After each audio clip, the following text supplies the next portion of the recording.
You can hear, Kathy, our timing is, as always, impeccable. They've just started the sound check, but joining me is Roger Waters, taking a few minutes before you go out on stage. Roger, welcome to town. It's been a long time since we've seen you. Thanks, Jim. Canada has always been very good to you guys over the span of your career, especially this area and Montreal and Quebec. I understand the tour started there and is going incredibly well. Yeah, we were sold out in Montreal and Quebec, and we had great response. I guess people who followed you know that over the years you've sort of had a love-hate relationship with the live audience. Has your attitude towards the live audience changed now that you're doing it on your own? Yeah, I'm really enjoying this tour and getting on much better with audiences than I used to. Tell us about the band you've got here. Quite a load of incredible musicians. What do you want to know about them? Well, who have you got in the band, and how did you talk them into doing this tour with you? Well, the drummer is a guy called Graham Broad, who drummed on the last album, and I just asked him and he said yes. Andy Fairweather is playing electric guitar. He played on the album, and he's been on my last 3 tours, and I asked him and he said yes. And 2 Jay, for 2 so far. Who's the other one? Yeah, who plays electric guitar. He's done mainly session work in London, and I asked him and he said yes. And Katie and Dory, well, I've known them for years, and I asked them, and they said yes. And Paul Carrack, who plays keyboards and sings some of the stuff as well.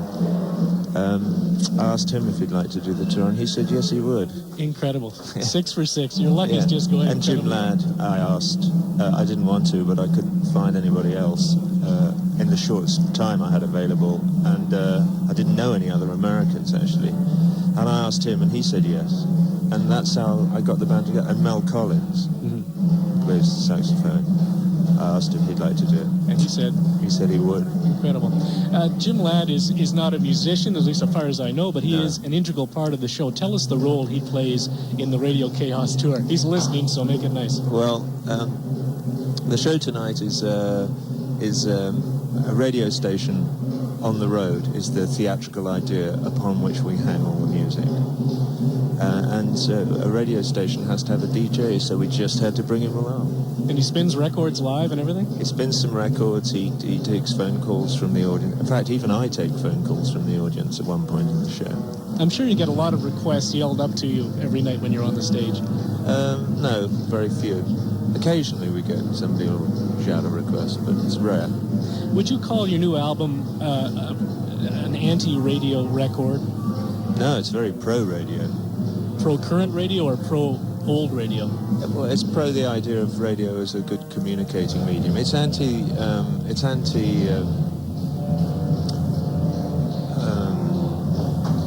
format radio, in the sense that there are radio stations springing up everywhere which are run by guys with short haircuts and bright nylon shirts who get a computer list through the door in the morning and play the records in the order that they're told and have very little interest in music themselves. And I'm against that kind of radio. I think that the playlist should be in the hands of the DJ and his producer, because they tend to be people who are interested in music. Does that sentiment also go for the music scene outside of radio these days? Is it too much of a business now? I think the business has become, since I wrote songs in the 70s, like Have a Cigar was the main anti-record industry song, I think things have actually got worse rather than better. They've you know, it's a very young, rock and roll is a very young form, and I think that the business has now discovered how to control and channel it more effectively than they had even 10 or 15 years ago, which is a shame. Because as we all know, if an industry discovers that it can make money by establishing a lowest common denominator of public taste, or to control the public in some way, to control the market, then they will, because like every other industry, they're governed mainly by a profit motive. So yeah, I think we've been going downhill. does that philosophy also pertain to your music? I know you have a very soft spot for the early Pink Floyd material when Syd was in the band. Are you glad now that you're out of the Floyd thing and perhaps that was headed a direction you didn't want? Now you can reestablish yourself to do what you want to do. And perhaps what, did you say? Perhaps now that you're out of the Floyd thing, which was a huge commercial success, now you have more freedom as an individual artist. Well, not really. It's more comfortable now because I don't have people, stabbing knives in my back all day long. But I always did exactly what I wanted, I have to say, up until the final cut. It's just that, the band ceased to be a band and was over. So I don't have any more freedom now than I did then, but it is much more fun. Mm-hmm. The Final Cut was an album that I think didn't get a good chance. I don't know why. I was listening to it the other day, and it's a brilliant record. It's very introspective, but I guess if you're on the right wavelength with it, it really hits home quite a bit. Were you disappointed it wasn't better received by radio and by commercial sales? Well, we sold 4 million units. Which is That's enough, no bomb, really. Is it? Yeah. This is a story I've told before when people, because Gilmour's always going on about, what a rotten record it was and how badly it did by comparison with earlier stuff. And I was in a grocery store soon after I'd made the record, and there was a woman there who I knew very, very slightly. She was a next door, not our next door neighbour, but lived in the area, and she recognised me. She just came up and she said she wanted to speak because her father had been killed in the Second World War as well, and she just wanted to tell me how deeply moved she'd been by the record, and da-da-da-da. And I walked out of the store with my 4 pounds of potatoes and 2 sticks of celery and thought, well, that's good enough, really. Yeah, very true. If one gets too hung up on particularly if you've had a great deal of commercial success, it's a terrible trap to fall into, to think that you've got to top everything all the time, and if you don't sell 10 million albums that you've failed in some sense. The idea is quite ludicrous. Lots of people have made absolutely wonderful and brilliant records that have sold absolutely sod all. It's not a good yardstick. If you employ that yardstick, then Greece is better than Graceland. How do you measure your own success then? Just by the finished product? Yeah, and I look back on stuff later, years later sometimes. I think, yeah, that was good work.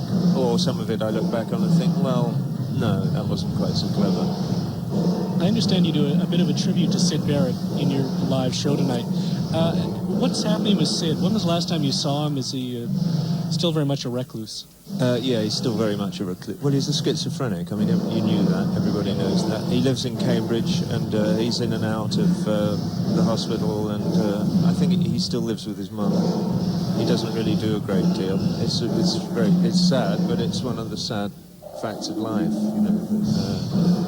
they haven't been able to do very much for him. But I think he gets involved in odd projects, the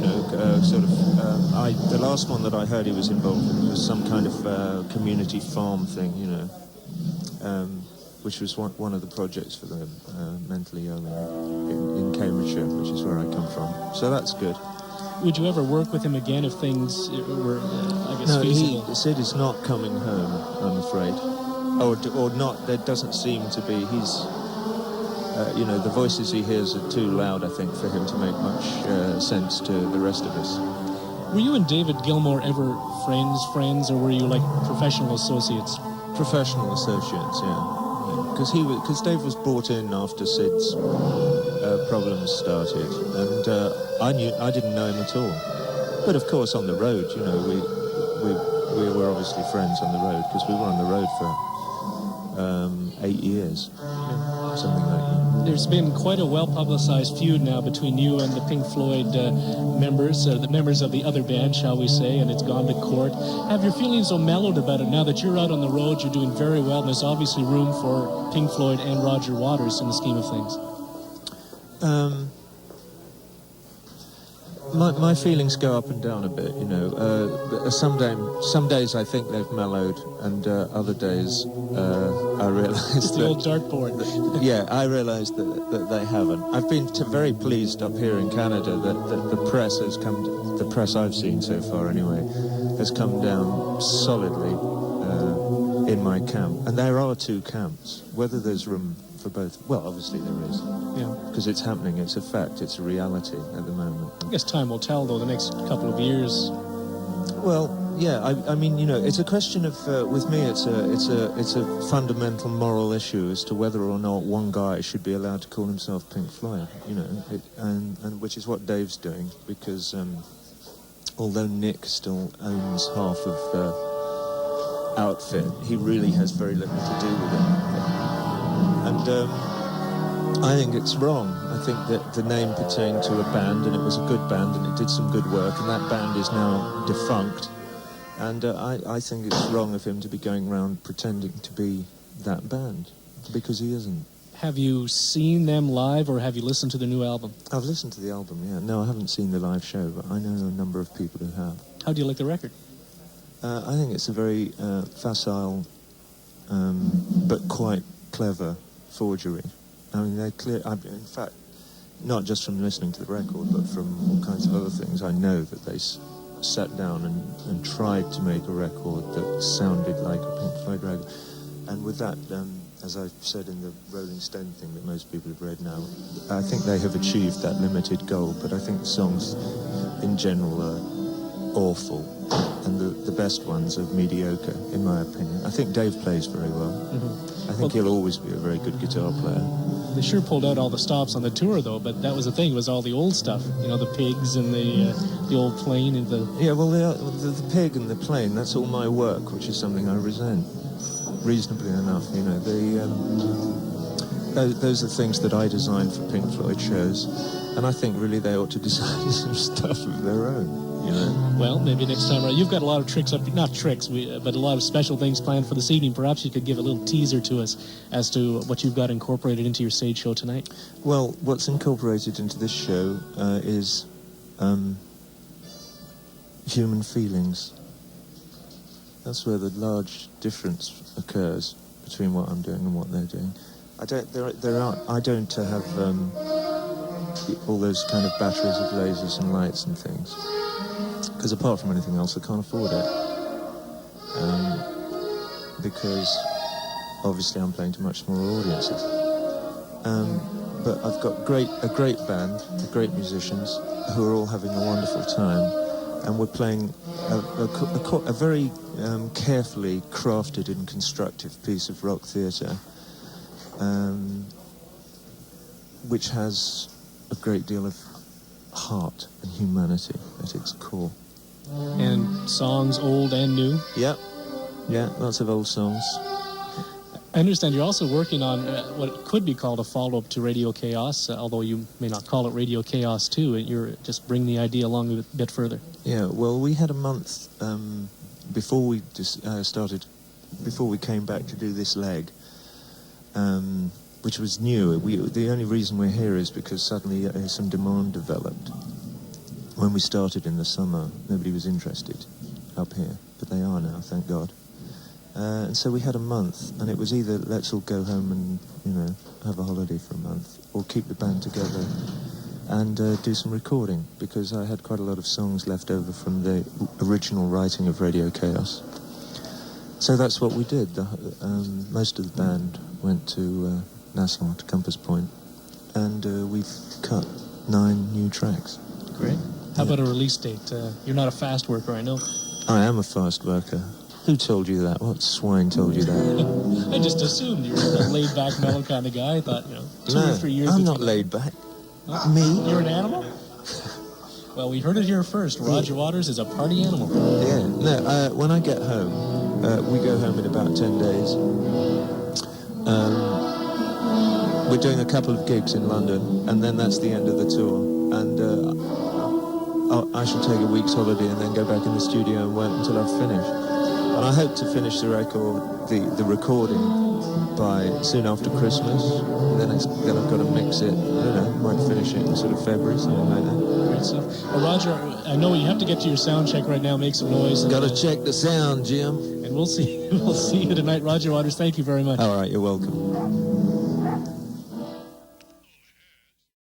For me, it was especially intriguing because I've been playing his music for 17 years that I've been on the air, and he and I became friends. I first met him in about 1979 when I interviewed him for The Wall, the album The Wall, and I did a little, myself and other of the KMET DJs at the late KMET did some of the MC work for the concert when I played Los Angeles. So that's how I got to know him, basically. And over the years, I've interviewed him for The Final Cut, the movie The Wall, Pros and Cons.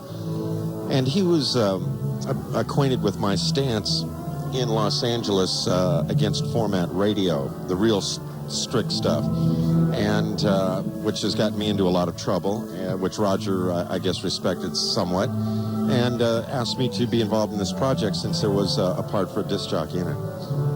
No, you basically are a disc jockey in the show. Exactly. When people come tonight, they're going to see true rock theater. It's not simply Roger's not going to simply get up and play the songs on Radio Chaos and a lot of Pink Floyd stuff, which you will hear.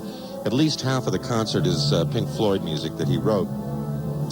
But it's set in a radio station, so the audience will be, in fact, a live audience that come to Radio Chaos, which is, as we take the station on the road, and they're in the studio, and Roger Waters and the Bleeding Heart Band come and play live over Radio Chaos. So they're watching a radio show. And during the radio show, Magic Billy, who is the central character of central figure in the story, comes on the telephone, and we become phone friends. And so throughout the story, he and I have a running, throughout the concert, he and I have a running dialogue, and that kind of keeps the storyline moving along. Of course, that a day-to-day occurrence at any radio station, bands like, Roger Waters just walk in and play in the studio. Oh, sure, it happens every day. And people think we play records. I don't know where that concept comes from. How long is the tour going, Jim, and what happens after it? Well, the tour goes through the end of this month. This is actually the second leg. We did 2 months earlier, and now we're into November. And it ends with 2 dates at Wembley Stadium in London. You've got the easiest sound check in town, too, I bet. Yes, I do. All I have to do is check the CD machines and the cart machines, and I'm ready to go.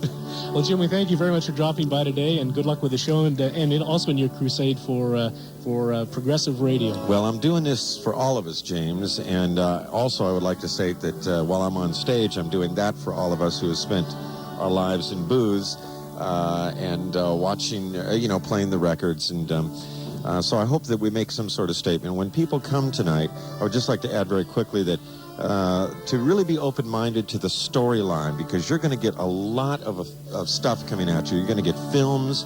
You're going to get Magic Billy is going to be here. You're going to get the quadraphonic sound, and you're going to get these musicians that are going to blow your head right off the top of your shoulders. But there is a storyline. It's almost like an emotional roller coaster that you'll be subjected to tonight, with some very, very interesting information that you'll glean from this. So come with your eyes and your ears open, and you'll really enjoy it, I'm sure. Jim Ladd, thanks very much. Thank you, James. And be sure to join Workman and John tonight at 8:30 for the next edition of the Shea 106 Rock Review.